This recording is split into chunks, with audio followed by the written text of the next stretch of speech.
Hello friend, कैसे हैं आप सभी लोग। आई होप आप सभी अच्छे होंगे, स्वस्थ होंगे, यही कामना करती हूँ। तो आज मैं स्क्रॉल कर रही थी तो वीडियो देख रही थी। तो आजकल तो अप्सरा मॉम के ऊपर ही सारे रिएक्शन वीडियो बनाए जा रहे हैं, पर उससे भी बड़ा मुद्दा हमारी स्नैपी गर्ल के नाम से जानी जाती हैं। तो उनके साथ बहुत लोगों की प्यार और दुआएं हैं और होना भी चाहिए। एक अकेली लेडीज़ के लिए उसके साथ दो दो बच्चियां हैं, तो उसका सहारा तो कोई नहीं है। ससुराल में तो उसका क्या है, मतलब सास ससुर को उससे कोई मतलब नहीं है, वो अकेले रह रही है। तो हम लोग जो हैं, ये यूट्यूब फैमिली जो उसने अपने इतनी मेहनत से बनाई है, उसने बाकी चैनल तो अपना दे दिया अंशु को, सास ससुर सबको, लेकिन जो उसकी खुद की मेहनत है, स्नैपी गर्ल्स जो उसकी मेहनत है, उस पे जो उसका मैंने वीडियो देखा, तो मैं उस वीडियो के आधार पर ही आपको बताऊंगी, जो भी बताऊंगी। मैं उनका वीडियो देखती हूँ और मुझे ये बात बहुत ही अजीब लगी कि मतलब वो किसी तरह अपने दोनों बच्चों का गुजारा करके वो ससुराल से अलग रहने लगी थी। ग्वालियर में बहुत अच्छे से रह रही थी, वीडियो भी डालती थी, बहुत अच्छा लगता था कि देख के चलो अब किसी तरीके से वो अपनी लाइफ में आगे बढ़ रही है। साड़ी का बिजनेस भी उसने शुरू कर दिया था, लेकिन लोगों को वहाँ भी चैन नहीं है। कहते हैं ना कि पति का होना एक औरत के लिए बहुत ज़रूरी है, तो कहीं कहीं ये बात सच भी साबित होती है। सपना के साथ साथ उसके दोनों पति का चला जाना, वो बेचारी किसी तरह अपना गुजर बसर कर रही है, अपने दोनों बच्चियों को पाल रही है, लेकिन बुरी नीयत वाले और इस दुनिया में इतने घटिया लोग हैं ना कि उनको ज़रा भी दया नहीं आती। उस घर में ग्वालियर में ऐसी ऐसी घटनाएं हुई उसके साथ कि उसकी सिक्योरिटी को लेके उसके मन में, उसकी माँ के मन में, उसके मायके वालों के मन में इतना मतलब भर गया कि कोई भी एक अकेली औरत रह रही है, माँ और भाई कब तक उसके साथ वहाँ पे रहेंगे, क्योंकि वो तो दूर है वहाँ ग्वालियर से। और जाहिर सी बात है, अकेले शहर में रहना, एक ऐसी जगह पर रहना जहाँ आपके ना कोई रिश्तेदार है, ना आपके जान पहचान के, आप अकेले वहाँ रह रही हैं, तो जाहिर सी बात है आपके मन में डर होगा। लेकिन फिर भी वो रह रही थी। लेकिन ऐसी ऐसी घटनाएं होने लगी कि मतलब उसको धमकियाँ मिलने लगी, और धमकियाँ छोटी मोटी भी नहीं, जान से मारने की। तो वो बेचारी क्या करती, दो बच्चों को लेके कहाँ जाएगी। लेकिन वो बात, उसने ये बात इशारों इशारों में कही है कि उसकी जान को खतरा है, उसे सिक्योरिटी को लेके डर है, इसलिए उसने रातों रात ग्वालियर शहर छोड़ दिया। ग्वालियर छोड़ने के बाद वो सीधे मथुरा आ गई, क्योंकि मथुरा में उसके मामा मामी का घर है। वहाँ उसके परिवार वाले हैं, जान पहचान में हैं, संबंधी हैं। तो एक अकेली ऐसी जगह पे रहना जहाँ पे उसकी जान को खतरा है, उसके बच्चों को खतरा है, सिक्योरिटी को लेके सवाल उठ रहे हैं, तो उसने बहुत अच्छा किया कि वो ग्वालियर से आ गई। अब वो मथुरा में अपने मामा मामी हैं वहाँ पे, और वहाँ पे वो तो खुद इस काबिल है कि वो अपना घर भी ले सकती है। और उसने अभी रेंट पे घर लिया हुआ है, वो रह रही है वहाँ पे। और लेकिन हाँ, वहाँ भी उसको खतरा है, क्योंकि ग्वालियर में भी वो अच्छी जगह पे रह रही थी, लेकिन वहाँ भी उसे खतरा हुआ। और सिक्योरिटी गार्ड भी था, सिक्योरिटी सब कुछ थी, लेकिन फिर भी वो सेफ नहीं थी। हाँ, सब कुछ होने के बाद भी एक नया जगह है, तो जाहिर सी बात है कि उसे उस तरह की सेफ्टी नहीं मिल पा रही जो अपने घर पे अपने परिवारजनों के बीच मिलती है। लेकिन कुछ लोग ऐसे हैं ना कि सोशल मीडिया में भी उनने कब्जा जमाया, मतलब सोशल मीडिया में भी गंद फैला रहे हैं।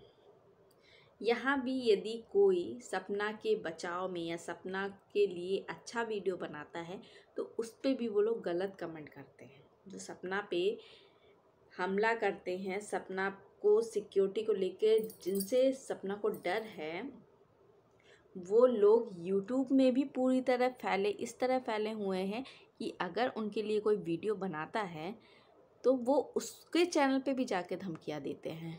तो यूट्यूब किसी के बाप का तो है नहीं, यूट्यूब को किसी ने ख़रीद नहीं लिया है। और हाँ, सारे रिएक्शन वाले चैनल या जो सपना के साथ पहले थे, अब हैं, या जो नए जुड़े रहे हैं, वो सपना के साथ हमेशा रहेंगे, क्योंकि सपना को एक फैमिली मानती है यूट्यूब। सपना ने यूट्यूब को पूरी तरीके से अपना फैमिली माना है और हम लोग उसका सपोर्ट हमेशा करते रहेंगे। और मैं किसी का नहीं कहती, लेकिन मैं यही कहूँगी कि मैं किसी की धमकियों से नहीं डरती हूँ और मैं सपना को फुल सपोर्ट करती हूँ। सपना के लिए अच्छा वीडियो हमेशा बनाऊँगी, क्योंकि मैं भी चाहती हूँ कि उसे इंसाफ मिले। और मेरे मन में एक और सवाल है, मैं नहीं जानती किसके मन में सवाल है, लेकिन हो सकता है मेरा ये वीडियो देखने के बाद लोगों के मन में ये सवाल आए कि पहले तो सूरज जी की मौत होती है, वो भी हजम नहीं हुई थी, लेकिन फिर इतनी जल्दी दूसरी मौत राजवीर जी की हो जाती है, वो भी एक्सीडेंट, कार एक्सीडेंट में। क्योंकि कुछ लोग सपना के घर के ही हैं जो सपना को सुखी नहीं देखना चाहते हैं। तो कहीं ना कहीं मन में ये डाउट आता है कि क्या राजवीर जी की सड़क हादसे में जो मौत हुई वो सच में एक सड़क हादसा था? क्या वो सच में एक नेचुरल डेथ थी या उसे नेचुरल बनाया गया? अगर नेचुरल डेथ थी तो ठीक है, पर यदि नेचुरल डेथ नहीं थी, उन्हें जानबूझकर मारा गया, तो इससे बड़ा मतलब मेरे पास शब्द ही नहीं है ऐसे लोगों को बोलने के लिए। क्योंकि घर ही के लोग हैं सपना को, जो सपना को खुश नहीं देखना चाहते हैं, और ये सब कोई जानता है, ये बताने की ज़रूरत नहीं है। और अभी भी वो अकेले रह रही है, वहाँ भी उसे धमकियाँ मिल रही हैं।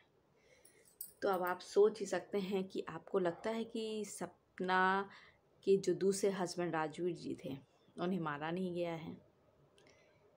तो भाई मैं तो यही कहूँगी कि यूट्यूब के लोगों, जो जगह हैं वो अच्छी बात है, जो नहीं जगह हैं तो जाग जाइए, सपना को सिक्योरिटी दीजिए। क्योंकि सोशल मीडिया की इतनी ताकत है ना कि किसी को भी कुछ भी कर सकती है, उनके हाथ में इतनी पावर रहती है, और ये हमने कई बार उदाहरण देखा भी है। तो सपना को सिक्योरिटी की बहुत ज़रूरत है। तो सपना के लिए सारे रिएक्शन वाले चैनल से मैं यही कहूँगी कि सपना के लिए अच्छे अच्छे वीडियो बनाइए, अच्छा रिएक्शन दीजिए, उससे सिक्योरिटी की बहुत ज़रूरत है। मेरे गले से तो ये हजम नहीं होता कि राजवीर जी की मौत एक सड़क हादसा था, एक नेचुरल डेथ थी। मुझे तो ये अननेचुरल ही लगती है। इतनी जल्दी जल्दी एक घर से दो दो बेटों की अर्थियाँ उठ जाना मुझे नहीं लगता सही। क्योंकि कई बार ये साबित हो चुका है कि उसके परिवार के लोग ही उसे नहीं देखना चाहते सुखी या आगे बढ़ते हुए, लेकिन लोग इस हद तक गिर जाते हैं कि अपने ही घर के बेटे की जान ले लेते हैं। मेरा इशारा जरा भी उसके सास ससुर की तरफ नहीं है, सपना के किसी भी परिवार की तरफ मेरा इशारा नहीं है। ना मैं ये कह रही हूँ कि उसके सास ससुर ने ही अपने ही बेटे को मारा, अपने ही बेटे को कोई माँ बाप नहीं मारते, मैं ये साफ साफ कह रही हूँ। तो प्लीज़ कोई गलत कमेंट ना करिएगा या मेरे वीडियो का इशू मत बना दीजिएगा। कोई भी माँ बाप अपने बेटे की जान नहीं ले सकते, मैं उनके सास ससुर की तरफ इशारा नहीं कर रही हूँ। लेकिन कुछ लोग हैं जो सपना को खुश नहीं देखना चाहते हैं। तो बस वीडियो को मैं ज़्यादा लंबा नहीं करूँगी। तो प्लीज़ गाइस, सपना के बचाव में आइए, सपना को सिक्योरिटी, हम सभी मिलकर एकजुट होकर सपना को सिक्योरिटी दे सकते हैं। सोशल मीडिया की ताकत बहुत बड़ी ताकत होती है गाइस, ये सब आप जानते हैं। तो बस यही कहूँगी, सपना जहाँ भी रहे सेफ़ रहे। खैर वो मथुरा में है, लेकिन अपने घर पे भी इंसान सेफ़ नहीं रहता है, मैं तो यही कहूँगी। तो पर हाँ, थोड़ा इंसान का कॉन्फिडेंस बढ़ता है तो सपना का कॉन्फिडेंस भी बढ़ा होगा, जाहिर सी बात है वहाँ पे। तो बस मैं यही चाहूँगी कि सपना दिन दूनी रात चौगुनी तरक्की करे, और बस बुरी नज़र वाले तेरा मुँह काला, बुरी नज़र वाले उसे हर दुख से दूर रखें, बस वो अपनी लाइफ में खुश रहे। तो बस वीडियो को यहीं पे एंड करती हूँ, मिलती हूँ नेक्स्ट वीडियो में, तब तक के लिए बाय बाय।